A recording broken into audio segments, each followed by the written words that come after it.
नमस्कार दोस्तों, कैसे हैं आप सब। स्वागत है आप सभी का फिर से एक बार। दोस्तों, आज हम आपको मोहिनी एकादशी व्रत की पौराणिक कथा बताने जा रहे हैं। संसार में इस व्रत से श्रेष्ठ कोई व्रत नहीं होता है। इस व्रत को करने से मनुष्य मोह माया के बंधनों से मुक्त हो जाता है। चलिए अब हम कथा शुरू करते हैं। ओम नमो भगवते वासुदेवाय। यह कथा महर्षि वशिष्ठ ने श्री रामचंद्र जी से कही थी। एक समय श्री राम बोले कि हे गुरुदेव, कोई ऐसा व्रत बताइए जिससे समस्त पाप और दुख का नाश हो जाए।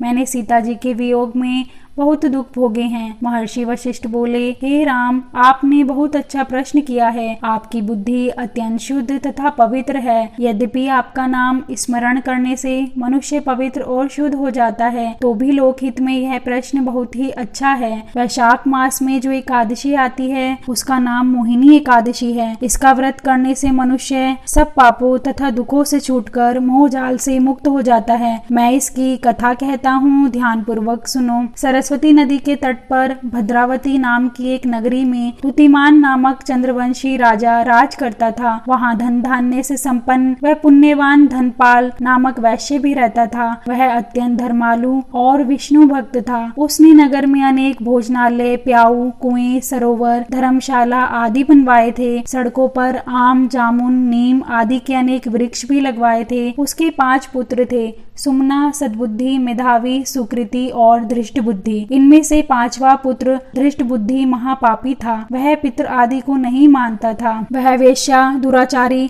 मनुष्यों की संगति में रहकर जुआ खेलता और पर स्त्री के साथ भोग विलास करता तथा मांस मदिरा का सेवन करता था। इसी प्रकार अनेक कुकर्मों में वह पिता के धन को नष्ट करता रहता था। इन्हीं कारणों से त्रस्त होकर पिता ने उसे घर से निकाल दिया था। घर से बाहर निकलने के बाद वह गहने कपड़े बेचकर अपना निर्वाह करने लगा। जब सब कुछ नष्ट हो गया तो वैश्य और दुराचारी साथियों ने उसका साथ छोड़ दिया। अब वह भूख प्यास से अति दुखी रहने लगा। कोई सहारा ना देख चोरी करना सीख गया। एक बार वह पकड़ा गया तो वैश्य का पुत्र जानकर चेतावनी देकर छोड़ दिया गया, मगर दूसरी बार फिर पकड़ में आ गया। राज्याज्ञा से इस बार उसे कारागार में डाल दिया गया। कारागार में उसे अत्यंत दुख दिए गए। बाद में राजा ने उसे नगरी से निकल जाने को कहा। वह नगरी से निकल वन में चला गया।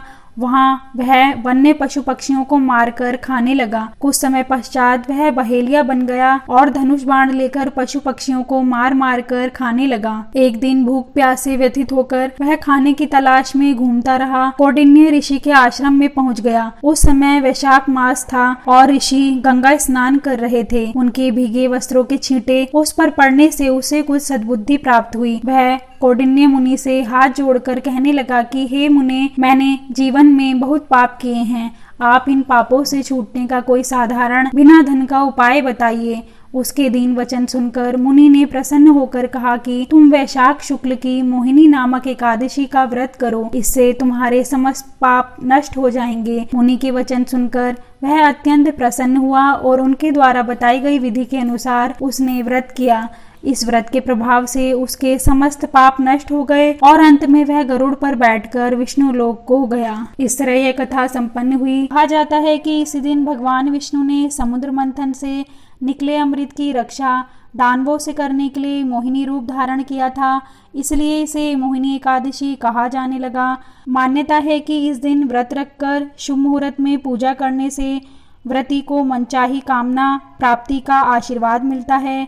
इस एकादशी का व्रत रखकर विधिवत पूजा करने से भवबंधनों से मुक्ति मिलती है। धार्मिक शास्त्रों के अनुसार एकादशी के व्रत उपवास का बहुत महत्व होता है। खासकर एकादशी के दिन श्री हरि विष्णु का पूजन करने और व्रत करने से मन की हर मुराद पूरी होती है। जिन लोगों की शादी नहीं हो पा रही हो वो मोहिनी एकादशी के दिन ये 3 उपाय कर लाभ प्राप्त कर सकते हैं।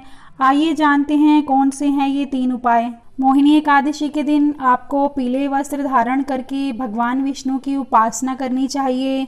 इस दिन पीले फूलों से श्री हरि भगवान विष्णु का पूजन करें। अपनी मनोकामना मांगते वक्त श्री हरि विष्णु से अपनी शीघ्र शादी की सच्चे मन से कामना करें। ऐसा करने से आपकी शादी में आ रही सभी बाधाएं दूर हो जाएंगी। दोस्तों, अगर आपको हमारी ये वीडियो पसंद आई हो तो प्लीज़ कमेंट करके ज़रूर बताइए और लाइक एंड सब्सक्राइब करना ना भूलें।